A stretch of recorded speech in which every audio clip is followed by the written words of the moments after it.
টাঙ্গাইলের মির্জাপুরে এক মাদ্রাসা ছাত্রী শারীরিক পরিবর্তনের মাধ্যমে মেয়ে থেকে ছেলেতে রূপান্তরিত হয়েছেন। এতে এলাকায় ব্যাপক চাঞ্চল্যের সৃষ্টি হয়েছে। এই খবর ছড়িয়ে পড়ার পর থেকে ওই কিশোরকে এক নজর দেখতে তার বাড়িতে প্রতিদিন ভিড় জমাচ্ছেন শত শত মানুষ। উপজেলার জামুরকি ইউনিয়নের এক প্রবাসীর মেয়ে স্থানীয় একটি মাদ্রাসার মাওলানা বিভাগের শিক্ষার্থী। স্থানীয়রা বলেন, বাস্তবে এমন ঘটনা দেখে তারা বিস্মিত।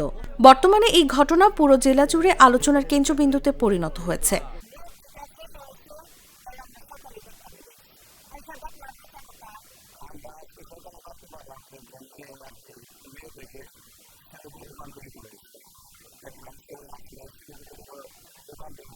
পরিবার ও স্থানীয়রা জানান, গত রমজান মাস থেকেই ওই ছাত্রী নিজের শরীরে বিভিন্ন পরিবর্তন অনুভব করতে শুরু করেন।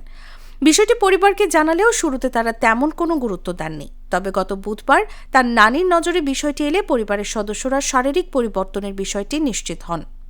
ঘটনা নিশ্চিত হওয়ার পর পরিবার তাকে ছেলে হিসেবে গ্রহণ করে তার নতুন নাম রেখেছেন। তাকে ছেলেদের পোশাক কিনে দেওয়া হয়েছে এবং চুল কেটে ছেলেদের মতো সাজানোও হয়েছে।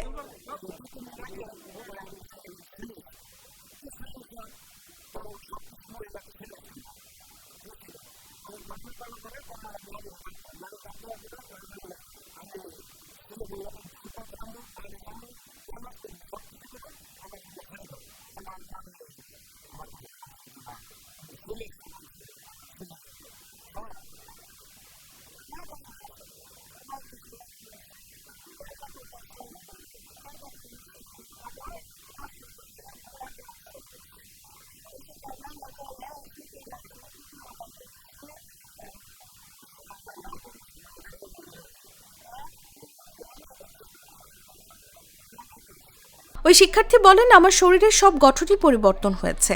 আমার পরিবার আমাকে ছেলে হিসেবে স্বীকৃতি দিয়েছে। সমাজের কাছে আমি ছেলে হিসেবে স্বীকৃতি চাই। আমি বাড়িতে কাউকে জানাই নাই, জানানো দরকার। পরে আমি আম্মুদের নানুদেরকে জানাইছি। পরিবর্তন শরীরের গঠন আরো অনেক। কোন ডাক্তার দেখাইছেন? আপনার পরিবার কি মানে আপনাকে ছেলে হিসেবে স্বীকৃতি দিয়েছে? বলেন সেটা বলেন। এই বিষয়ে মির্জাপুর উপজেলা স্বাস্থ্য ও পরিবার পরিকল্পনা কর্মকর্তা ডক্টর ফরিদুল ইসলাম জানান, এটি মূলত হরমোন এবং ক্রোমোজোমগত পরিবর্তনের কারণে হতে পারে। জন্মগত বৈশিষ্ট্য প্রথমে সে বুঝতে পারে না যে জিনিসটা সে ছেলে নামে তার অর্গানগুলো ওইভাবে তৈরি হয় না। ধীরে ধীরে এটা প্রকাশ পায়। আমার কাছে এই জিনিসটাকে বেশি মনে হচ্ছে যে এইটা হতে পারে যে তার বিভিন্ন হরমোন চেঞ্জ, ক্রোমোজোম চেঞ্জ, এটার মাধ্যমে হতে পারে আর কি। নিউজ ডেস্ক, জাগো নিউজ।